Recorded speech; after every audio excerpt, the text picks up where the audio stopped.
You're listening to Trek FM.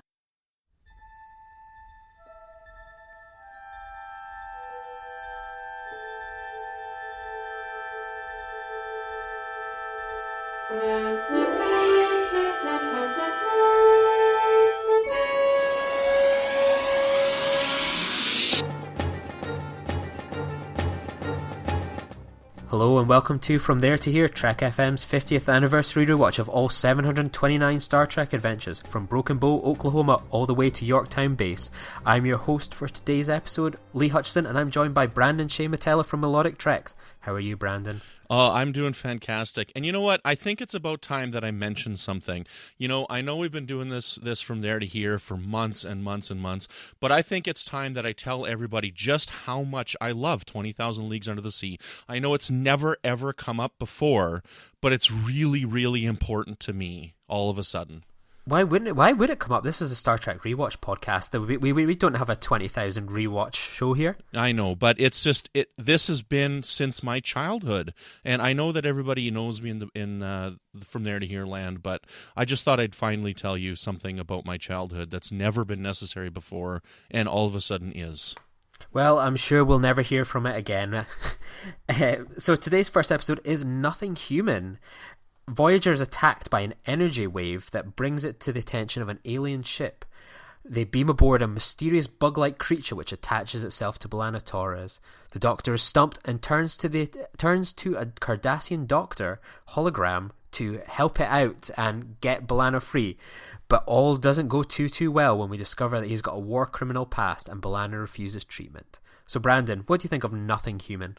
I think the idea is weird, like this giant bug that gets stuck on her, but the episode itself is really, really, really good, and I think it's a fascinating look at medical ethics, you know, and I mean, this Krell Masset is basically Joseph Mengele, right, who's notorious for performing bizarre and barbaric experiments in concentration camps during World War II, and it asks one of those questions where it's like, okay, so all this bad medical experimentation has been done on people, and it's terrible. But does that mean that we shouldn't use that knowledge that was gained from this terrible period of time? And it opens up an interesting ethical question. It's like, does using that medical knowledge justify the actions of that person? And if we don't use it, then did those people die for nothing? Yeah, I think it's a fascinating moral debate. I mean, before we kind of probably fire into that, like I actually think this is also an excellent episode. I think the bug looking as kind of ropey and silly as it does really adds to it. It has that kind of really cool B-movie quality that we were so used to kind of see in the 60s, where we have a sci-fi story and it's really just an allegory for the times. And I think having it kind of look that kind of 60s old school vibe really kind of takes you back to when sci-fi was really at its peak in terms of storytelling.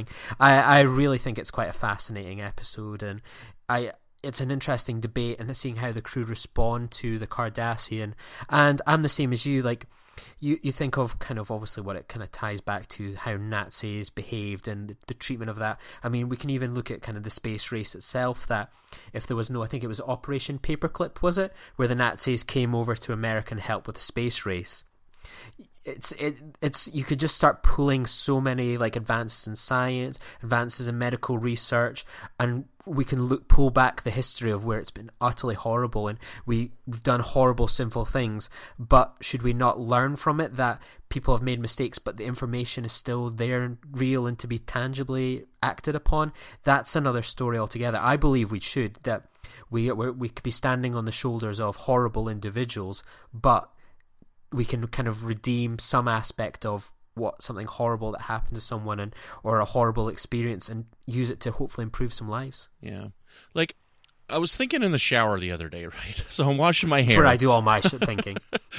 So I'm washing my hair, right? And, you know, you got all these people who are like, no animal testing on products like this. And it's like, okay, well then, if you're not supposed to do animal testing, then what are you supposed to test on? People? Well, then that's not ethical either, right? And it got me back to thinking of Las Vegas this year with the, what's that makeup company now that's doing MAC. MAC. And so MAC makeup products in China, in order to, they're saying this, I didn't research this, I'm sure it's true, but in China, in order to sell makeup, it has to have been tested on animals. So MAC makeup product is tested on animals because of that limitation.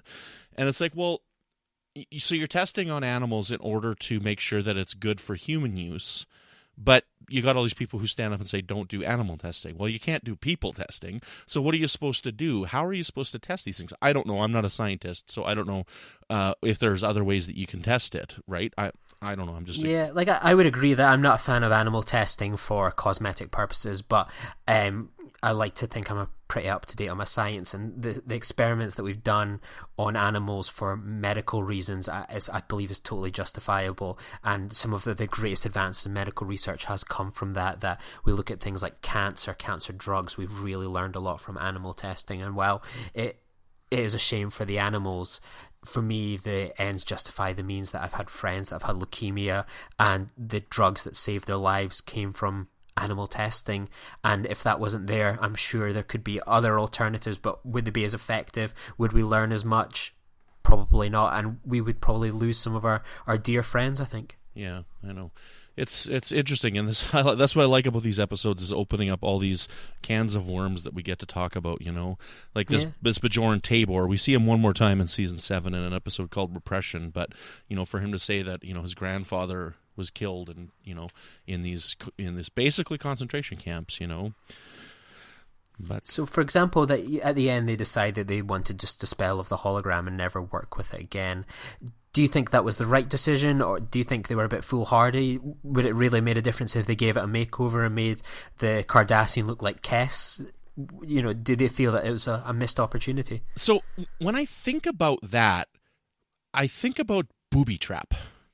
So they've populated this Cardassian with the best information that they have to create his character. And this Cardassian character is extremely charming, like most Cardassians are, right? But they've got this twisted sense of ethics behind them. But how accurate is that to this character's personality? Like, look at Leah Brahms that we had in Booby Trap, right? She was completely different than who she was. So, like, maybe this guy was a lot worse than we thought he was, because the computer mistakenly gave him a charming personality. I totally agree there, and I think that I love that most of this episode we've kind of spent discussing like the moral issue. That's what kind of Star Trek's at its best, is about doing that. Voyager's too often about the nebula of the week.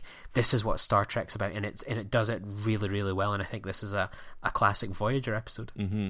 It does kind of bother me, like the ending of the episode does kind of bother me, where the Doctor, after he's used it, now feels self-righteous enough to say no to this character. Yeah, he gets everything he wanted out of him and then discards him and tries to get bonus points for it. Yeah, so I don't know. It leaves me with an unhappy feeling at the end of the episode, and I'm glad for that, because I like to be challenged when I watch programming sometimes, because that's what Star Trek can do really well, is challenge us in our opinions and in our beliefs. And I think this episode does a knockoff job of it for sure. Excellent. Well, we'll literally dive into our next episode, 30 Days. Before we go, though, I do want to say, so that was Nothing Human is Jerry Taylor's final written episode for Star Trek as well. So we got I didn't know a little that. bit of a transition period there. Yeah, so we'll dive into 30 Days now. Tom Paris is confined to the brig for 30 days and demoted to ensign after he goes rogue and tries to save a planet that is made entirely of water from causing inevitable damage to the planet. So, what did you think of 30 Days? Oh, man, I'm so glad that we found out that Tom has always been in love with sailing ships, ancient sailing ships. It was always his first love. Not cars, not old movies, not ping pong. It was not even Chaotica and Captain Proton. It was always sailing ships. Yeah, like I actually really, really like this episode. I think it's quite underrated. It's an episode that from the first time I watched it, like it immediately takes you, it's an ocean planet, and it makes that kind of stand out from a lot of Voyager episodes, like the Nebula of the Week, silly things here and there. Like I like these episodes. Like I'm in the minority here, but episodes like 30 Days, Threshold, anytime Voyager tries to do like weird concept ideas, I'm totally on board with that. That's where I think it's it's most enjoyable. And this episode's always stood out for me because I think the combination of the water planet and the Tom being kind of demoted and chucked on the bridge is a really interesting combination. And it was only really when I was doing some research for this episode that I realised the plot of Tom Paris being put into the brig and demoted to ensign was actually just done to like beef up the episode time as they were running short.